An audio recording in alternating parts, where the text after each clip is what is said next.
seviyorsunuz? Ben en çok köy seviyorum. Köy güzel değil mi? Böyle oynayacak yer çok, büyük binalar yok, Bir de ortam daha güzel. Kırgızistan diye bir yer duymuş muydunuz? Bir ülke duymuş muydunuz? Kırgızistan, Kazakistan, Özbekistan, Rusya. Duydun mu? Duydum. Orta Asya'da böyle bizim en geçmiş tarihimizde olan yerlerden bir tanesi. Köye alıştık. Şehirde yaşamayız. Biz köyde yaşarız. Aynen ablam. Köyde her şey organik, doğal, sağlıklı diyorsun ablacığım. Biz köye alışkınız. İzin veriyor musunuz bana çekmek için? Ha? Sizi çeksem olur mu? Teşekkür ederim. Teşekkür ederim. Sohbet ederiz, konuşuruz. Nasıl gidiyor? İyi. Köyü beğeniyor musunuz? Güzel mi? Çok güzel. Çok güzel. Kaç yaşındasınız? Ben 9. Şimdi Edremit'i mi seviyorsunuz yoksa köyü mü seviyorsunuz? Ben en çok köy seviyorum. Köy güzel değil mi? Böyle oynayacak yer çok, büyük binalar yok, Bir de ortam daha güzel. Ortam daha güzel. Oyunlar oynuyorsunuz burada, geziyorsunuz, dolaşıyorsunuz. Sosyal medyayı da takip ediyorsunuz. İnternete falan giriyorsunuzdur bence. Bence tahmin edeyim ben TikTok'a giriyorsunuz siz. Ben TikTok istiyorum. Kırgızistan diye bir yer duymuş muydunuz? Bir ülke duymuş muydunuz? Kırgızistan, Kazakistan, Özbekistan, Rusya. Duydun mu? Duydum. Orta Asya'da böyle bizim en geçmiş tarihimizde olan yerlerden bir tanesi. Biz buraya hani oradan Orta Asya'dan Anadolu'ya geldik. Şimdi bak size Kırgızca bir şey söylesem tekrar edebilir misiniz? Yapabilir miyiz? Hadi oynayalım o zaman. Ben şimdi size Kırgızca, Kırgız dilinde bir şey söyleyeyim. Siz de onu tekrar edin, olur mu? Şimdi kandaysın.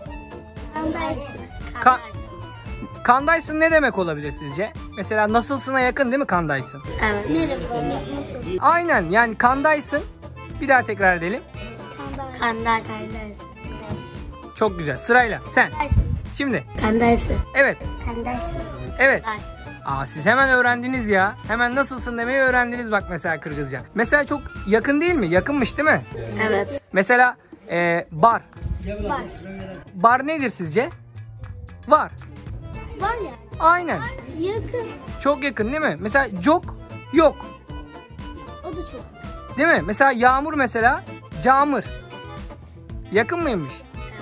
Değil mi? Çok yakın. O da yağmur. Senin adın da mı Yağmur? Bak mesela orada camır.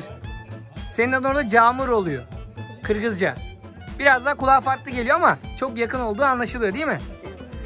Şimdi o zaman sizden bir şey isteyeyim. Böyle güle güle yapalım böyle. Çok teşekkür ediyorum benimle konuştuğunuz için. Sağ olun. Arkadaşlar size gönderirler herhalde. Sizin telefonunuz varsa yine ben size kanalım adını da veririm.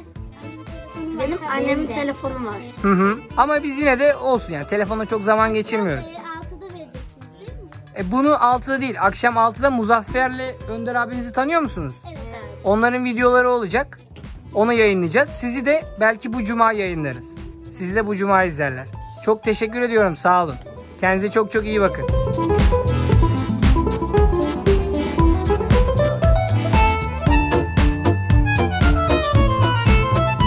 Bu horozlar kimin horozlar? Sizin mi? Hayır. Değil mi? Başka birisinin. Ha. Başka birisi. Şehir mi köy mü diyelim de? Köy. Köydeki sıcaklık samimiyet şehirde yok değil mi abi? Evet. Özlüyorsun abi köyü. Tabii ki. Buradaki organikliği, doğallığı. Çobanlar bir numara abi. Bir selam gönderelim. Cansın abi. Teşekkür ediyorum. Sağ ol. Selamünaleyküm abi. Nasılsın? İyisin? İyi. Aleykümselam. Abi seviyor musun Adem'i? Adem'i sever misin? Köyümüzün neşesi. Teyzem bu videoyu Kırgızistan'daki kardeşlerimiz izleyecek. Kırgızistan, Özbekistan, Azerbaycan. Onlar görecek teyzem. Allah Allah geberdik bu bitti diye. Geldik diyecek kuşlar gibi. Hala ne yapan, hala ne yapan diye durdu dedik. İkimiz. Sen kabaya mı olacaksın dedim. Gidereceksin alem oğlan ne yapacaksın dedim. İşte gel. Denene gitmedi. Denene gitmedi. Yazık.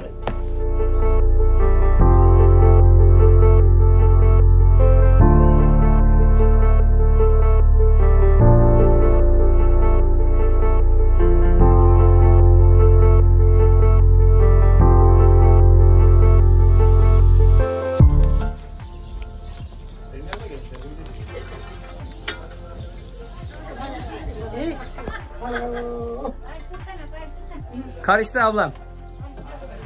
Hey bizim yiğit Türk Anadolu kadınlarımız. El mesledi yaz.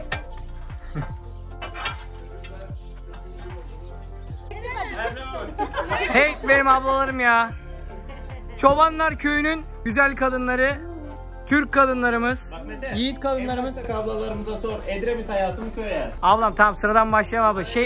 Ablam şehir mi köy mü? Şehir. İkisi de. İkisi de abla. Bazen diyorsun şehir, bazen köy. Siz ablam? Bizim köy. Köy değil mi abla? Biz köye alıştık. Şehirde yaşamayız. Biz köyde yaşarız. Aynen ablam. Köyde her şey organik, doğal, sağlıklı diyorsun ablacığım. Biz köye alışkınız. Bravo ablacığım. Şimdi ekmek yapacağız herhalde. Tabii. Ekmek yapacağız. Her gün böyle ekmek çıkartıyor muyuz abla? Her gün yarın da ben yapacağım.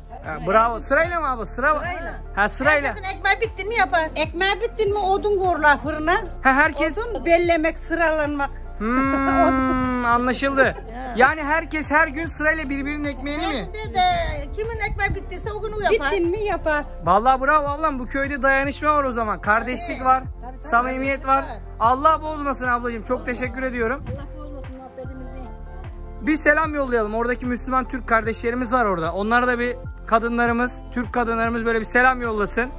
Selam onlara selam. Köylü milletin efendisidir. Özellikle kadınlarımız efendimizdir. Şöyle bir selam abla. Komple topluca ablacığım. Topluca. Bravo ablam. Seviyorum sizleri. Kendinize çok çok iyi bakın. Evet arkadaşlar, Çobanlar Köyü'nü öyle bir fethettik.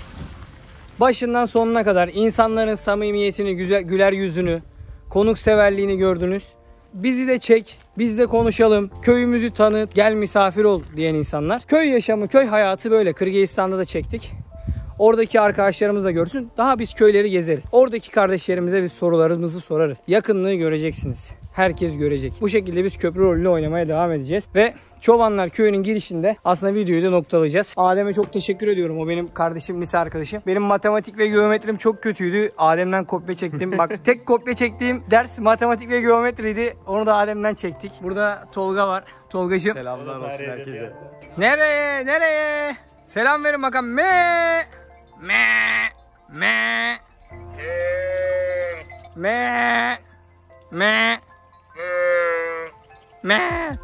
Çoban abi nerede kanka? Çoban abimizi yaya bekliyorduk ama teknoloji gelişmiş, abim arabayla geliyor valla.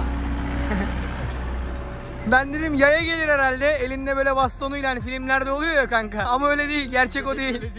Teknoloji gelişti kanka.